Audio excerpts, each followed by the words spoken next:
ক্ৰীড়া আৰু উদযাপনা সমিতিৰ ফালৰ পৰা নমস্কাৰ কৰিছোঁ। আমাৰ আজি দ্বিতীয়খন ছেমিফাইনেল ইতিমধ্যে সমাপ্ত হৈছে।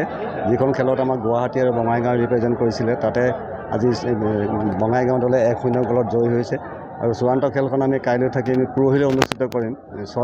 ছয়গাঁও আৰু বঙাইগাঁৱৰ মাজত খেলখন অনুষ্ঠিত হ'ব। আমি ঠিক বিয়লি 2 বজাৰ লগে লগে খেলসমূহ আৰম্ভ কৰিম। আৰু কাইলৈ আমাৰ খেলৰ অফ থাকিব ফিল্ড প্ৰিপেৰেশ্যনৰ কাৰণে। আমি পৰহিলৈ গোটেই খেলসমূহ ফাইনেল খেলখন আৰম্ভ কৰিম। গতিকে আপোনালোকৰ চেনেলৰ জৰিয়তে আমি সকলো দৰ্শক মণ্ডলীক আহিবলৈ আহ্বান জনাইছোঁ। ধন্যবাদ। এখন ছেমিফাইনেল ইতিমধ্যে আমাৰ বঙাইগাঁৱৰ একাদশে গুৱাহাটী গ্ৰীণ ভেলী একাদশক 1-0 গ'লত পৰাজিত কৰি জয়ী হৈছে।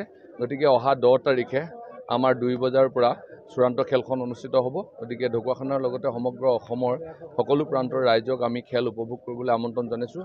আমাৰ দিনৰ 12 বজাৰ লগে লগে আমাৰ খেলপথাৰৰ দ্বাৰ আমি খুলি দিম ৰাইজৰ বাবে। গতিকে আমি 2 বজাৰ পৰা খেলৰ শুভাৰম্ভণি হ'ব। গতিকে ৰাইজক আমি 2 বজাৰ আগে আগে নিজৰ আসনসমূহ গ্ৰহণ কৰিবৰ কাৰণে অনুৰোধ জনাইছোঁ।